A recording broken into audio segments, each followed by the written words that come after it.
News 7 Tamil நேயர்களுக்கு வணக்கம். Jio politics நிகழ்ச்சிக்கு உங்களை வரவேற்பது நான் உங்கள் பிருத்திவி. இன்றைய நிகழ்ச்சியோட தலைப்பு என்னன்னா, சவுதி அரேபியாவுக்கு அணுசக்தியும் ஈரானுக்கு ஒரு எச்சரிக்கையும் ட்ரம்ப் கொடுத்துருக்காரு. ட்ரம்ப்போட உண்மையான திட்டம் என்னன்றது தான் இன்றைக்கி விவரிக்க இருக்கிறோம்.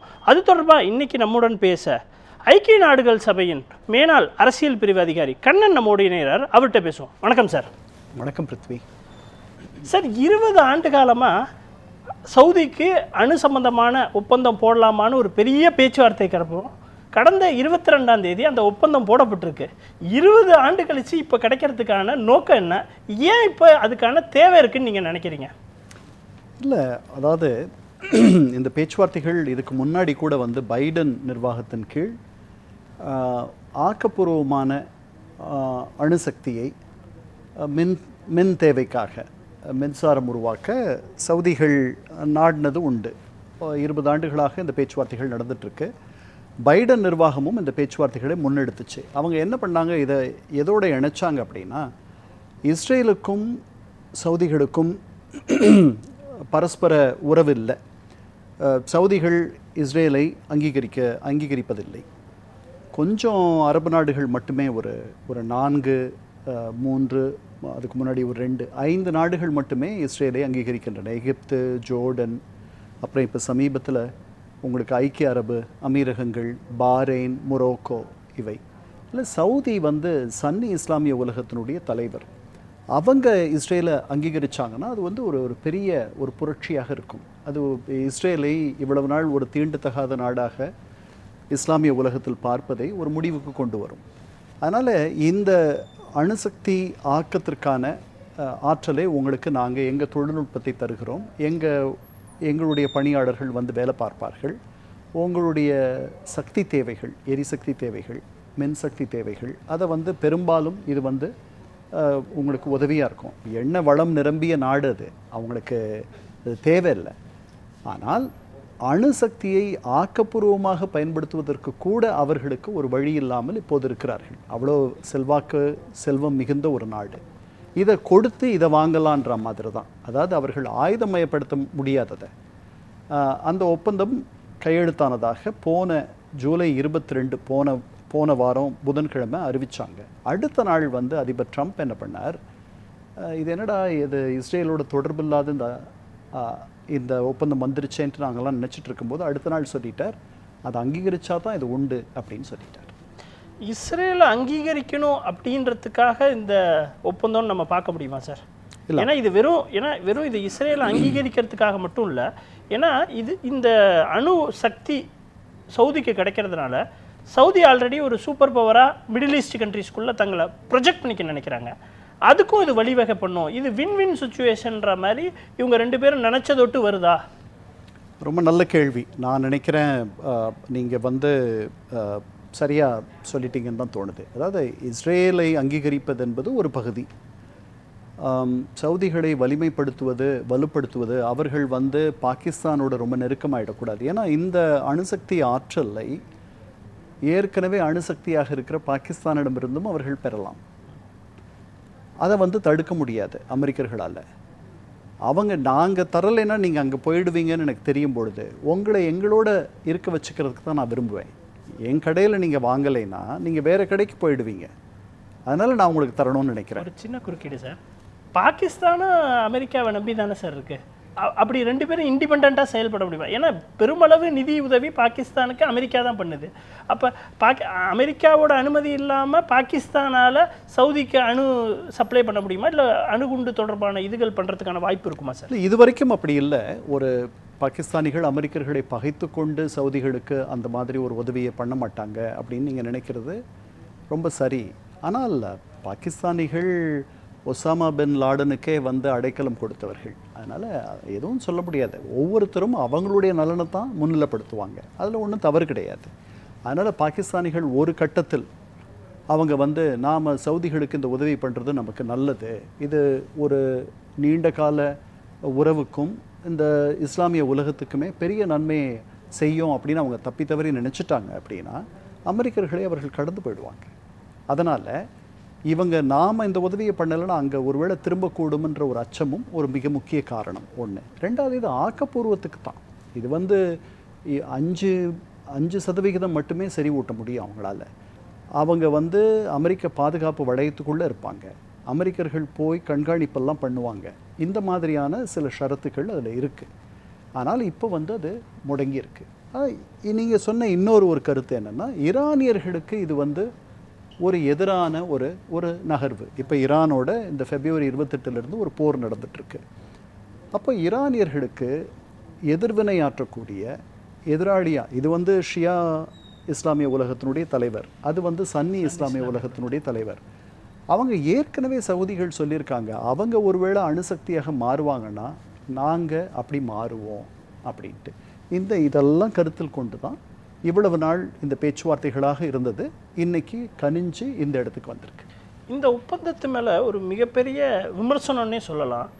இது வந்து இதுக்கு முன்னாடி யுஏஇயோட போட்ட ஒப்பந்தம் 2009 இதே மாதிரி ஒப்பந்தத்தை யுஏஇக்கு கொடுக்குறாங்க. அதில் நிறைய பாதுகாப்பு சம்மந்தமான, ஏன்னா இன்டர்நேஷ்னல் அட்டாமிக் எனர்ஜி ஏஜென்சி எல்லாம் அவங்க இன்க்ளூட் பண்ணுறாங்க. அவங்க வந்து ரெகுலேட் பண்ணலாம், ஆய்வு பண்ணலாம். நீங்கள் சொன்ன மாதிரி அமெரிக்கா மட்டும் ஆய்வு பண்ணாமல் உலக நாடுகள் எல்லாருமே ஆய்வு பண்ணலாம். அந்த மாதிரியான சரத்துக்கள் இல்லை, இது ஒரு டேஞ்சரான விஷயம் அப்படின்னு தான் விமர்சனம் வருது. அது விமர்சனம் சரியான்னு நினைக்கிறீங்களா சார்? இல்லை, அது ஓரளவுக்கு சரிதான். ஏன்னா நீங்கள் சொன்ன மாதிரியே ஐக்கிய அரபு அமீரகங்களுக்கு அமெரிக்கர்கள் பண்ணியிருக்கிற அந்த உதவி ஆயிரக்கணக்கான வேலை வாய்ப்புகளை அமெரிக்காவில் உருவாக்கி தந்திருக்கு. ஒன்று, ஐக்கிய அரபு அமீரகங்களில் தயாராகிற மின் உற்பத்தியில் 25% அணுசக்தி மூலமாக கிடைக்கிற மின் உற்பத்தி. அவங்களும் பெரிய எண்ணெய் வளமிக்க நாடு, அவங்களுக்கு இது தேவையே கிடையாது. ஆனால் இதுவும் நல்லது தான், நமக்கு எப்படி கூடங்குளத்திலிருந்து வருதோ அந்த மாதிரி.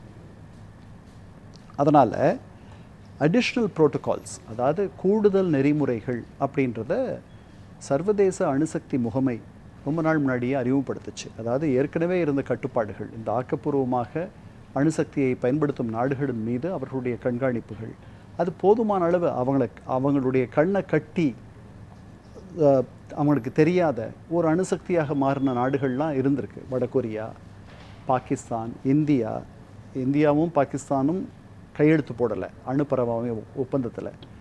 வடகொரியா போட்டுச்சு, அதிலிருந்து விலகிடுச்சு.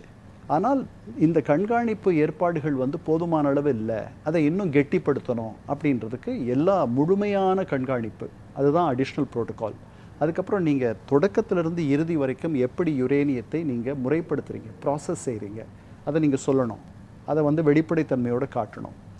இந்த மாதிரி கூடுதல் நெருக்கடிகள் நீங்கள் வந்து அவங்களுடைய கண்காணிப்பிலிருந்து அந்த வளையத்திலிருந்து தப்பவே முடியாத அளவுக்கு அடிஷ்னல் புரோட்டோகால்ஸ்னு இருக்குது. அதை ஐக்கிய அரபு அமீரகங்கள் கையெழுத்து போட்டிருக்கு. இவங்க அதை போடலை, அதெல்லாம் சிக்கல் தான். ஸோ அதனால தான் இந்த விமர்சனம் வருதுன்னு சொல்கிறீங்க. அதை ஆட் பண்ணாத விட்டு. அதே மாதிரி இன்னொரு கேள்வி என்னென்னா சார், இதுக்கு முன்னாடி பாகிஸ்தானும் சவுதி அரேபியாவும் ஒரு ஒப்பந்தம் போட்டுட்டு இருந்தாங்க. எங்கள் அணு குண்டை கூட நாங்கள் தருவோம் சவுதி தாக்கப்பட்டுச்சுன்னா, அந்த அளவுக்கு ஒரு ஒப்பந்தம் இருந்துச்சு. ஆனால் தொடர்ச்சியாக பார்த்திங்கன்னா ஈரான்ட்டு ஒரு பெரிய த்ரெட்டை வந்து சவுதி அரேபியா சந்திச்சுக்கிட்டு தான் இருக்காங்க. ட்ரோன் அட்டாக்ஸ் நடக்குது, அவங்க ஆயில் ரிஃபைனரியில் அட்டாக் பண்ணுறாங்க. அப்போ பாகிஸ்தான் வந்து ஒரு பெரிய மிலிட்ரி ரீதியாக ஒரு சப்போர்ட் பண்ணலையே, ஆனால் அவங்க அந்த அலையன்ஸ் வந்து மிலிட்ரி அலையன்ஸ்ன்னு தான் சொல்லப்பட்டுச்சு.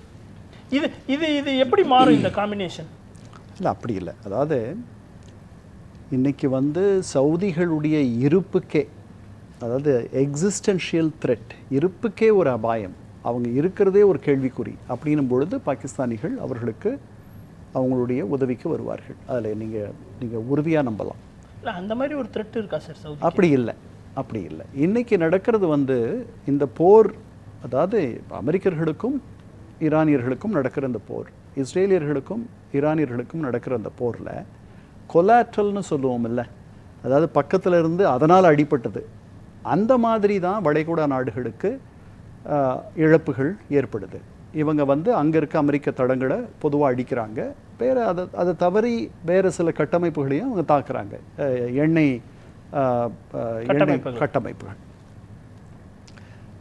இப்போ இதற்கு வந்து பாகிஸ்தான் உதவி பண்ணணுன்ட்டு போச்சுன்னா, பாகிஸ்தான் ஏற்கனவே மத்தியஸ்தம் பண்ணிகிட்ருக்கு அந்த பக்கம். அதுக்கு அண்டை நாடு ஈரான், அதுவும் ஈரானும் ஒரு பெரிய எல்லையை பகிர்ந்து கொள்கிறார்கள். இங்கே வந்து சவுதிகள் அவங்கள்ட்ட ஜாகிரபிக்கலாக பூகோள ரீதியாக தள்ளி இருக்காங்க.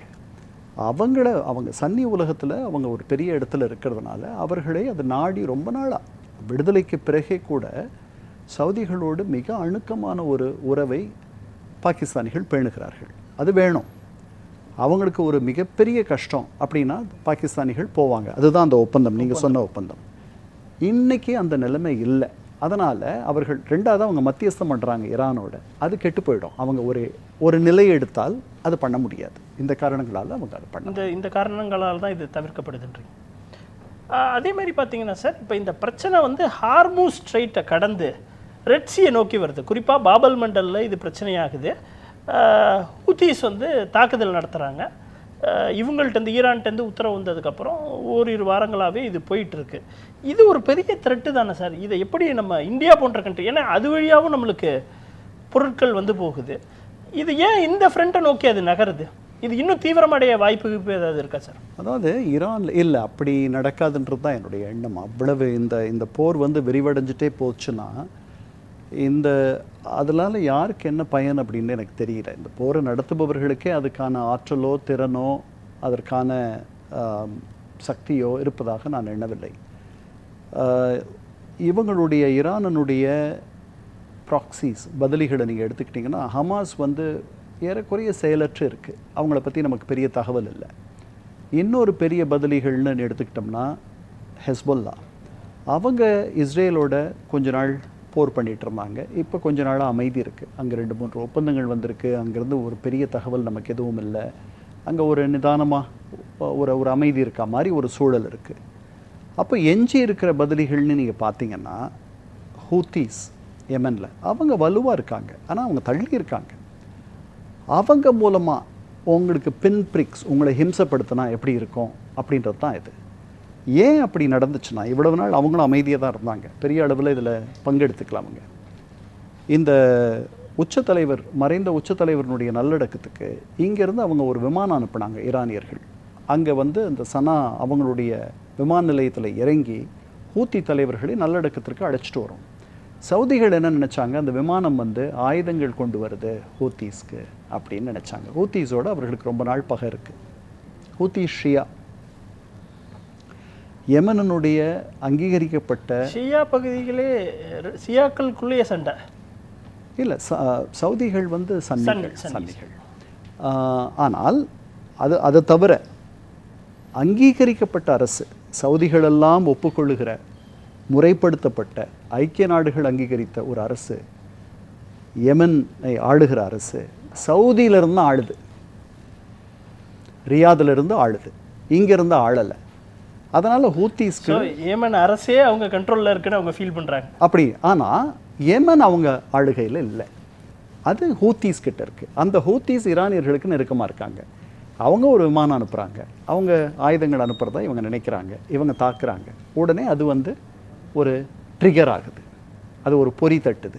உடனே அது வந்து இவங்க திருப்பி அவங்கள தாக்குறாங்க. அதனால் அந்த பாபல் மண்டல்னு நீங்கள் சொல்கிறீங்களே, அந்த நீரிணை வழியாக கொஞ்சம் கப்பல்களை முன்னாடி திருப்பி இருந்தாங்க சவுதிகள். அதை வந்து ஒரு கிடுக்கி பிடிப்பு போட ஆரம்பிச்சிட்டாங்க இவங்க. இதுதான் நடக்குது. அதே மாதிரி இந்த யேமன்லேயுமே நீங்கள் சொன்ன மாதிரி ஒரு குழப்பமான நிலை தானே சார் இருக்குது. இப்போ யேமன் வந்து யார் கண்ட்ரோலில் இருக்குது அப்படின்றது, யேமன் இதில் ஒரு சிக்னிஃபிகண்ட் ரோல் ப்ளே பண்ணணும்னு நினைக்கிறீங்களா? இல்லை, நான் அப்படி நினைக்கல. அவர்களுக்கு அவங்களுடைய உள்நாட்டு போரே ரொம்ப மையமாக இருக்குது. யெமனில் வந்து 3 பெரிய சக்திகள் இருக்குது. ஒன்று அங்கீகரிக்கப்பட்ட அரசு ரியாதில் இருக்கிறது. அப்புறம் சதர்ன் டிரான்சிஷனல் கவுன்சில்னு சொல்லிட்டு இடைக்கால மன்றம், தென்னகை இடைக்கால மன்றம். அது வந்து ஐக்கிய அரபு அமீரகங்களுடைய ஆதரவோடு நடக்கிற ஒரு குழு. அவர்கள் கொஞ்சம் இடத்த பிடிச்சு வச்சுருக்காங்க. அப்புறம் சவுதிகளும் ஐக்கிய அரபு அமீரகங்களும் மற்றவர்களும் சேர்ந்து நடத்துகிற ஆட்சி தான் ரியாதில் இருக்குது. ஆனால் பெரும்பகுதி யெமன் ஒரு பெரிய நாடு, ரொம்ப பெரிய நாடு. அந்த நாட்டை இவங்க வந்து ட்ரைபல்ஸ், இவங்க வந்து பழங்குடிகள் மாதிரி இவங்க கையில் இருக்குது. இவங்ககிட்ட பெருமளவு ஆயுதங்கள் இருக்குது. இவங்க ரொம்ப நாளாக வந்து ஈரானுடைய நண்பர்களாக இருக்கிறார்கள். அதனால் அவங்களுக்கு இது நடக்கும்ன்ட்டு நான் நினைக்கல. அப்படிலாம் ஆகும்னு நான் நினைக்கல. சார், இப்போ இந்த ஒப்பந்தத்திலே ரொம்ப முக்கியமான நபர் வந்து இஸ்ரேல். ஒப்பந்தத்திலே கையெழுத்து போடலைனாலும் அவர்களை சுற்றி தான் இந்த ஒப்பந்தம் போயிட்டுருக்கு. செவ்வாய்க்கிழமை வந்து நெத்தன்யாகு வந்து இப்போ டொனால்டு ட்ரம்ப், அமெரிக்க அதிபர் டொனால்டு ட்ரம்ப்பை பார்த்துருக்காரு. என்ன விவாதிக்கப்பட்டுச்சு, என்ன மாதிரியான கோர்ஸ் ஆஃப் ஆக்ஷன் இதில் எடுக்கிறாங்கன்னு நினைக்கிறீங்க? என்ன தகவல் இருக்குது? இல்லை, அவங்க 2 பேரும் சந்திச்சு 5 மாதம் ஆச்சு. அதனால் 5 மாதத்துக்கு பிறகு பார்க்குறாங்க. ஒன்று. ரெண்டாவது, அவர் அங்கே போனதுக்கு இன்னொரு காரணம் இருக்குது. லிண்ட்சே கிராம்னு சொன்ன செனட்டர் அவர் தவறிட்டார். அவருக்கு ஒரு 70 வயது. ஒரு மிகப்பெரிய இஸ்ரேலிய ஆதரவாளர், மிகப்பெரிய ஈரானுடைய எதிர்ப்பாளர், கடுமையான போக்கை ஈரான் மீது கொள்ளணும் அப்படின்னு சொன்னவர். அவருடைய நல்லடக்கத்திற்கும் அவரை அஞ்சலி செலுத்துவதற்காக போனார். 2 பேரும் தனியாக 90 நிமிடங்கள் சந்தித்தார்கள், அதிபர் ட்ரம்ப்பும் அவரும். அதில் ஆக்சியோஸ் வலைத்தளம் அங்கே என்ன நடந்துச்சுன்றத சில பேரை கேட்டு எழுதியிருக்கு. மற்ற இடங்களில் பெரிய அளவில் தகவல் இல்லை. முதல்ல ஈரானிடம் இன்னும் ஒரு கடுமையான போக்கை 2 விதமாக, அதாவது மூச்சு விட முடியாத அளவுக்கு அவர்களுக்கு பொருளாதார நெருக்கடிகளை மேலும் அதிகப்படுத்துவது. இதற்கு மேலே என்ன நெருக்கடியை அதிகப்படுத்த முடியும்னு எனக்கு தெரியல. ஏன்னா அவங்க எல்லா தடைகளும் நீங்கள் நினச்சி பார்க்கக்கூடிய எல்லா தடைகளையும் அமெரிக்கர்கள் போட்டுட்டாங்க. அப்புறம் அந்த ஹோர்மூஸ் நீரிணை முற்றுகையும் தொடருது. அந்த முற்றுகை அவர்களை ரொம்ப சிரமப்படுத்துது.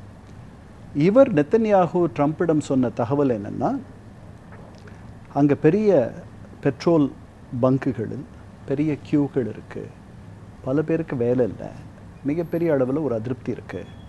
ஆனால் அதில் மிதவாதிகளுக்கும் கடுமை போக்கு கொண்டவர்களுக்கும் ஒரு பிரிவு இருக்குது, ஒரு விரிசல் இருக்குது. ஆயுதங்கள் வைத்துக்கிட்டு இந்த போரை தொடர்ந்து நடத்தினா நம்ம பக்கம்தான் காலம் இருக்குது, நேரம் இருக்குது, நாம் வென்றுடுவோம் அப்படின்னு நினைக்கிற கடுமை போக்கு கொண்டவர்கள் இருக்கிறார்கள், தீவிரவாதிகள்.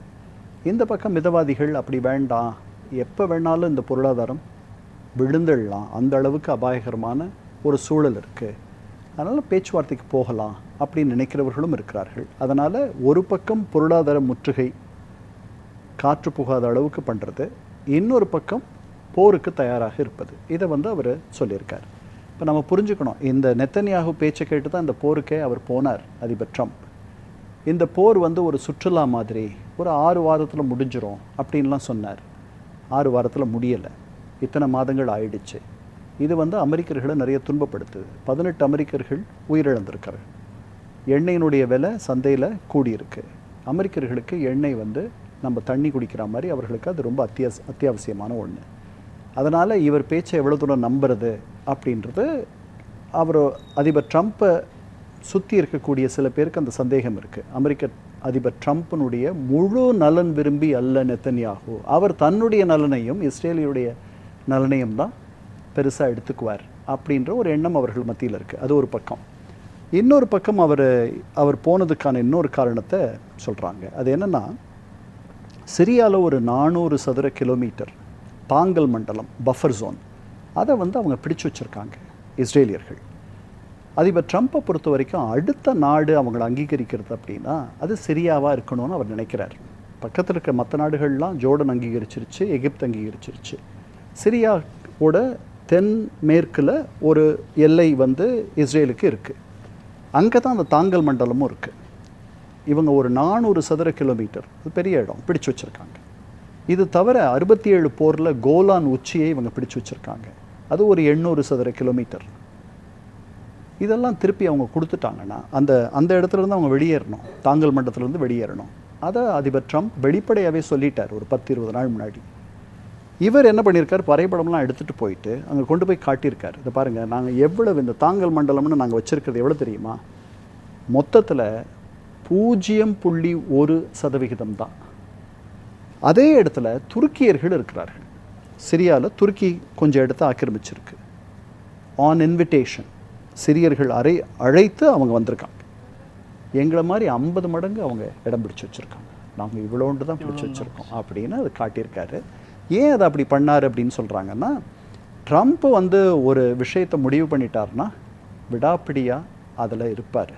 அதனால் தொடக்கத்திலேயே அவர் நாங்கள் ஏதோ நிறைய இடம் பிடிச்சி வச்சுருக்கோன்னா அவர் நினச்சிடக்கூடாதுன்றதுக்காக, அந்த எண்ணத்தை போக்குறதுக்காக இந்த வரைபடங்கள்லாம் எடுத்துகிட்டு போய் காட்டினார். இதுதான் நடந்துச்சு அப்படின்னு சொல்லி. இப்போ சிரியாவில் இருக்கிற அரசு அமெரிக்காவுக்கு எதிரான அரசு தானே சார்? இல்லை, அப்படி பஷீர் அல் அசாத் வீழ்ந்ததுக்கு அப்புறம் உள்ள அரசு எப்படி இருக்கு? அமெரிக்கர்களுக்கு சாதகமான 2 பேரும் சந்திச்சாங்களே. இல்லை சந்திச்சாங்க. ஆனால் என்ன மாதிரியான, ஏன்னா இஸ்ரேல்னு வரப்ப சிரியா வேற மாதிரி தானே ரியாக்ட் பண்ணுறாங்க. அமெரிக்கா நலன்னு வரும்போது அவங்க ஒரு மாதிரி ரியாக்ட் பண்ணுறாங்க. இஸ்ரேல்னு வரும்போது சிரியர்களுக்கு ஒரு இயல்பாக ஒரு பிரச்சனை தானே இருக்குது. இல்லை, அதெல்லாம் 67க்கு முன்னாடி வரைக்கும் சிரியாவுக்கும் அவர்களுக்கும் பெரிய அவர்கள் பகை நாடுகள் தான். இந்த பகை வந்து அவங்க கோலான் உச்சியை பிடிச்ச பிறகு அது கொஞ்சம் அது அப்படியே வன்மமாக மாறி அப்படியே இருக்குது. ஏன்னா எங்கள் வீட்டில் இருக்க ஒரு இடத்த நீங்கள் எடுத்துக்கிட்டீங்க அப்படின்னா எனக்கு அப்படி இருக்கும். மற்ற நாடுகளில் அந்த 67 போகிறப்போ வந்து சைனாய் பாலைவனத்துலேயும் அவங்க பிடிச்சாங்க. அதை எகிப்துக்கு கொடுத்த பிறகு தான் 79 எகிப்து இவங்களை அங்கீகரித்தாங்க. மேற்கு கரை வெஸ்ட் பேங்க் அதை ஜோர்டனில் பிடிச்சாங்க. அதை திருப்பி கொடுத்த பிறகு தான் ஜோர்டன் இவங்களை 94 அங்கீகரிச்சது. இப்போ அவங்க பிடிச்சு வச்சிருந்து திருப்பி தரக்கூடிய ஒரே இடம் சிரியா. அமெரிக்கர்களை பொறுத்த வரைக்கும் இப்போ இருக்கிற அங்கே அல் ஷாரான்ட்டு நினைக்கிறேன் அவர் பேர், அந்த அதிபர் இருக்கார் இல்லையா சிரியாவில், அவர் தலைமையில் $10 மில்லியன் அவர் வந்து ஒரு பயங்கரவாதின்னு சொல்லிட்டு அமெரிக்கர்கள் முன்னாடி ஒரு பிணைத்தொகை அறிவிச்சிருந்தாங்க.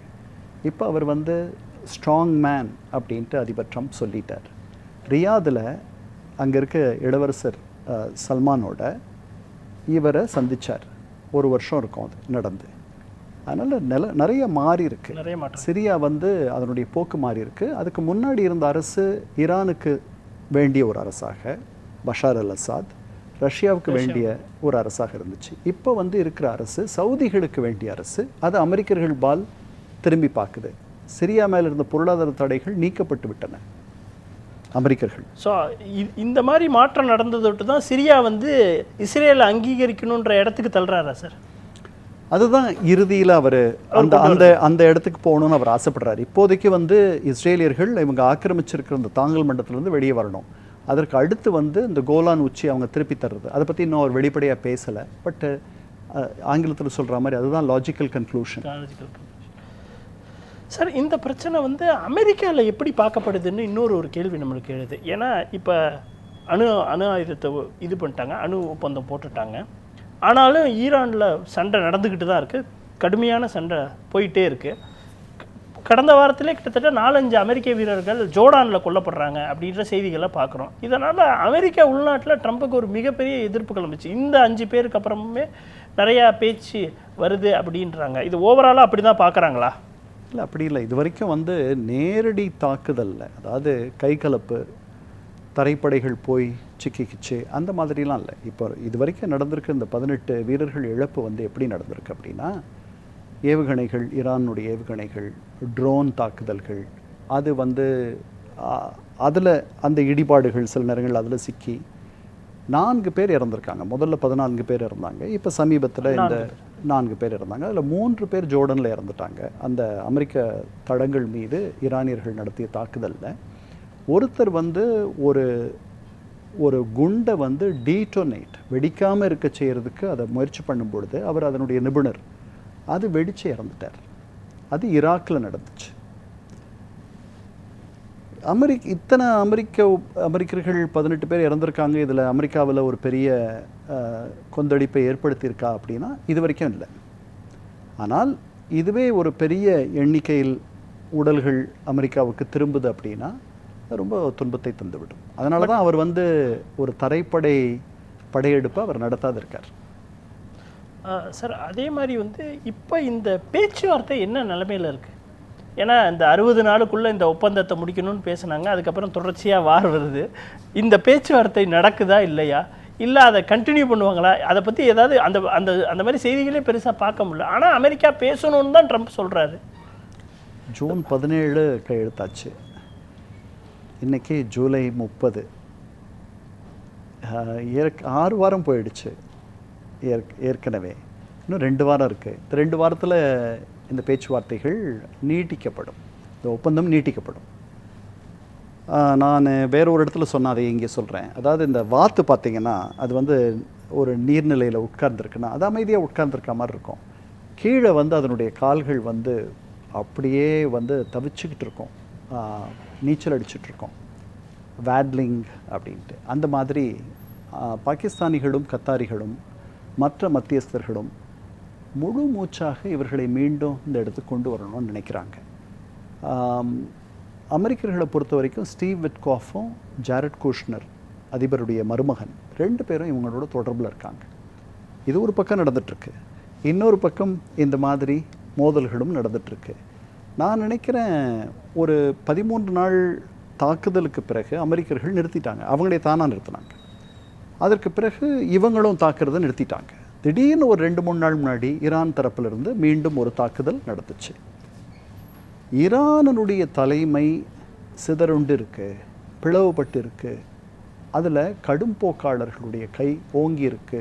அப்படி தான் அதை நம்ம எடுத்துக்கணும். அதுக்கு பதிலாக இப்போ அமெரிக்கர்கள் இவங்களுடைய பதிலிகளை தாக்குறாங்க. ஈராக்கில் தாக்குதல் நடத்தியிருக்காங்க. அங்கே பாப்புலர் மொபிலைசேஷன் ஃபோர்ஸ் அப்படின்னு சொல்லிட்டு 2014 இஸ்லாமிக் ஸ்டேட் என்ற சன்னி பயங்கரவாத அமைப்புக்கு எதிராக ஒன்றாக சேர்ந்த ஷியா ஆயுதம் தாங்கிய குழுக்கள் அவங்க சவுதிகள் மீது தாக்குதல் நடத்துகிறார்கள் ஈரான் சார்பாக. இப்போ நேற்று முந்தா நாள் அமெரிக்கர்களும் சவுதிகளும் சேர்ந்து கிட்டத்தட்ட 7 இடங்களில் ஈராக்கில் இந்த பாப்புலர் மொபிலைசேஷன் ஃபோர்ஸ், மக்கள் சக்தி ஆயுதம் தாங்கிய குழுக்கள் அவங்க மீது தாக்குதல் நடத்தியிருக்காங்க. அதனால் இந்த போரை நேரடியாக செய்கிறதுன்றதை விட அதனுடைய விளிம்புகள்லேருந்து செய்கிற மாதிரி தான் நம்ம தொடர்ந்து பார்த்துட்ருக்கோம். தொடர்ச்சியாக பல கருத்துக்கெல்லாம் மக்களுக்கு புரியிற அளவுக்கு ரொம்ப அருமையாக விளக்குனீங்க. இந்த அணுசக்தியினால் என்ன மாதிரியான பிரச்சனை வரும், மிடில் ஈஸ்ட் கண்ட்ரீஸில் என்ன மாதிரியான தாக்கத்தை ஏற்படுத்து, ஏமனில், ஈராக்கில், இஸ்ரேலுக்கு போன்ற பல விஷயத்தை விளக்குனீங்க. நிகழ்ச்சியில் பங்கேற்று உங்கள் கருத்துக்களை பதிய வச்சதுக்கு மிக்க நன்றி சார். நேயர்களே, மற்றும் ஒரு நிகழ்ச்சியில் சந்திக்கலாம். நன்றி, வணக்கம்.